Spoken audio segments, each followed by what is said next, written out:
વર્ષમાં ક્યાંય પણ ગુજરાતીનો વ્યવહાર વધારે, બાળક સાથે તો ખાસ ગુજરાતીમાં જ વાત કરીએ, કારણ કે માતૃભાષાથી 3 ફાયદા થાય છે. એક, તમારી તર્ક શક્તિ, તમારી તર્ક બુદ્ધિ તીક્ષ્ણ બને છે, તમારી સમજ શક્તિ સુદૃઢ થાય છે, અને તમારી ઉર્મિલતા, તમારી હૃદયની જે ઉર્જા છે, ઉર્મિલતા, એ પણ એકદમ વૃદ્ધિ પામે છે. તો મનુષ્યનો, બાળકનો સંપૂર્ણ વિકાસ કરવો હોય તો માતૃભાષાની સેવા કરવી જોઈએ, માતૃભાષાનો વ્યવહાર કરવો જોઈએ, માતૃભાષાને આપણા અસ્તિત્વની ત્વચા ગણવી. આપણી ત્વચા છે, એ ત્વચા ઉકળવી ના જાય, એ ત્વચા કોઈ ખેંચી ના લે, એની સાવધાની આપ સૌ રાખશો, એની મને પૂરી શ્રદ્ધા છે. ગુજરાત ભરમાંથી સાહિત્ય અકાદમીને જે સમર્થન મળે છે એના માટે હું આપ સૌનો ઋણી છું.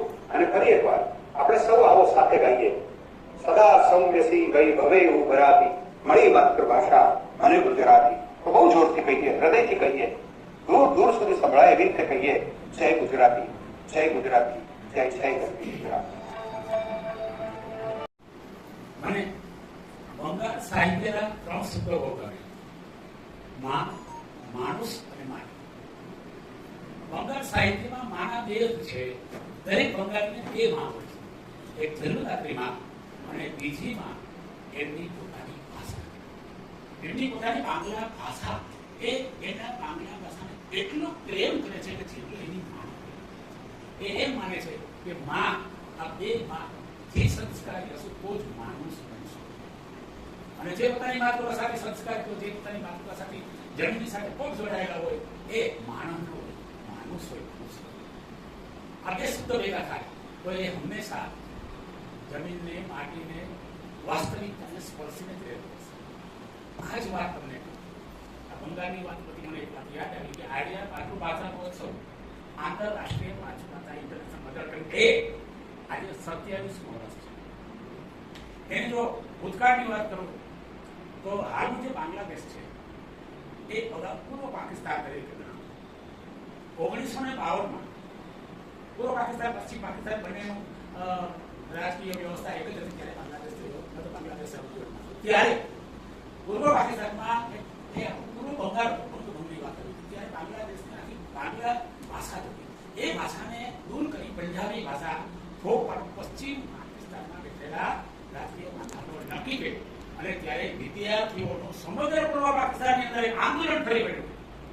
ને એ આંદોલનને કચડી નાખવા એક જ દિવસ એવો નક્કી હતો કે ત્યારે ઓલ ઓવર પૂર્વ પાકિસ્તાનના દરેક સ્ટુડન્ટ, પછી પ્રાઇમરી સ્કૂલનો હોય, માધ્યમિક કોલેજનો હોય, એને રોડ પર નીકળી અને સરઘસ પાડી.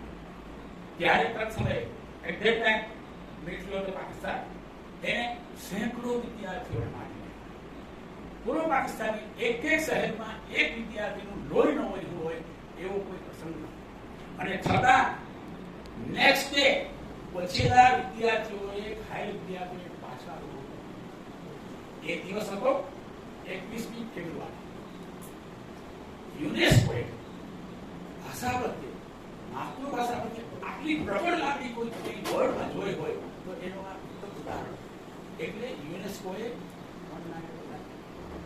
1999માં 21મી ફેબ્રુઆરીને વિશ્વ માતૃભાષા તરીકે ડિક્લેર થઈ. હિન્દુસ્તાને શું નથી આવ્યું? પાકિસ્તાન પાછળથી હિન્દુસ્તાને શું નથી આવ્યું? 1912ની અંદર પહેલા વિના સાહિત્યનું કોઈ નોબેલ પ્રાઇઝ કોઈને મળ્યું હોય તો હિન્દુસ્તાનને મળ્યું છે. કોણ હતા? શુદ્ધ બંગાળીમાં તેને લખ્યા છે. એ બંગાળી ભાષા પહેલું 1912માં નોબેલ પ્રાઇઝ નથી પણ હિન્દુસ્તાને. બાંગ્લા પોતાની માતૃભાષાનો પ્રેમ કોને તો કે હિન્દુસ્તાને 21મી ફેબ્રુઆરી વિશ્વ માતૃભાષા દિવસ. આ એનો ઇતિહાસ છે. હવે ગુજરાતી માતૃભાષા બેને કહી ને મળી મને માતૃભાષા ગુજરાતી. આપણે શા માટે વાય સુકવણી આવી આપણી માતૃભાષા છે. દરેકની માતૃભાષા ગમતી નથી. ઈચ્છો કે તમે કોઈ પણ માને પૂછો કે તને આખી શરીરમાં વારંવાર બાળક કેવું એને પોતાનું લાગવાનું છે, તો આપણે આપણી માતૃભાષા વાલી લાગે એમને નથી લાગે.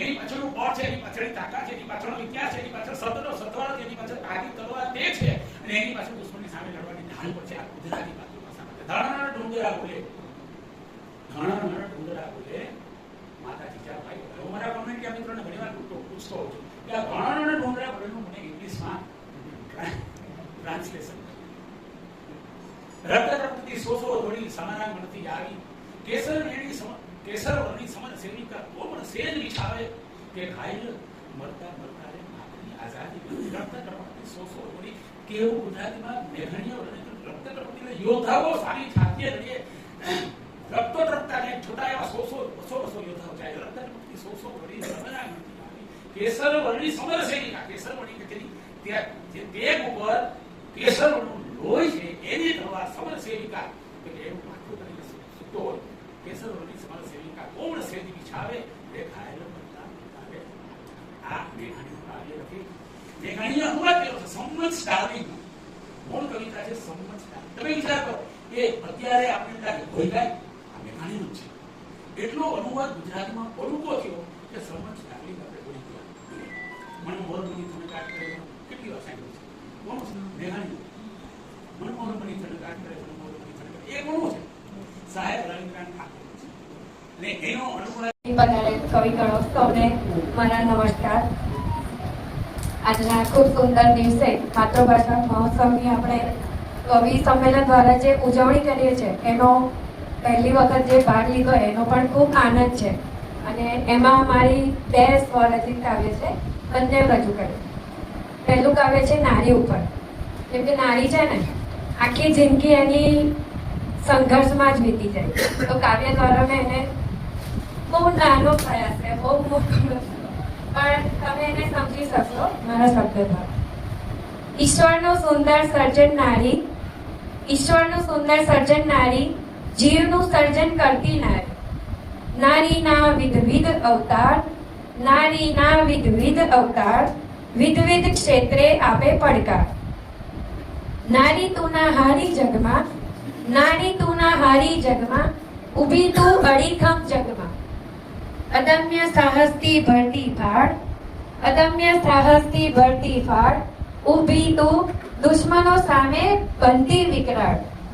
જે ઘરમાં સ્ત્રીનું સન્માન, જે ઘરમાં સ્ત્રીનું સન્માન, તે ઘર બને સ્વર્ગ સમાન. નારીમાં છે શક્તિ અપાર, નારીમાં છે શક્તિ અપાર, જગમાં શાંતિનો કરે સંચાર.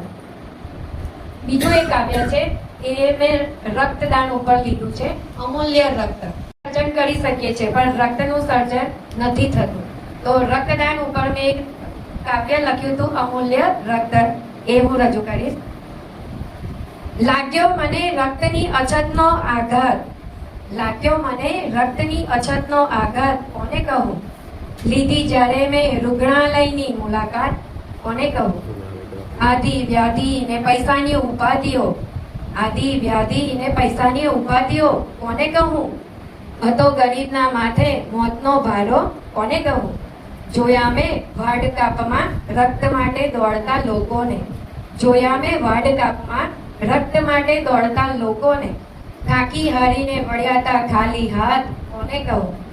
એ આંખોમાં ડોકાયો તો મૃત્યુનો ભય, એ આંખોમાં ડોકાયો તો મૃત્યુનો ભય, કોને કહું?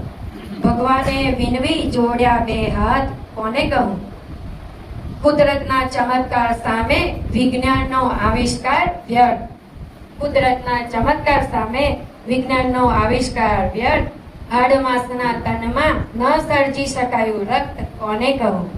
સમજાઈ મને એક બુંદ રક્તની કિંમત, કોને કહું? સમજાઈ મને એક બુંદ રક્તની કિંમત, કોને કહું? મુજ હૈયે આવી અતૂટ હિંમત, કોને કહું? છે સૌના પણ રક્તનો પર્યાય નથી, છે સૌનો પણ રક્તનો પર્યાય નથી, કોને કહું? કરી રક્તદાન પૂરજો નવા પ્રાણ, હું સૌને કહું. આભાર.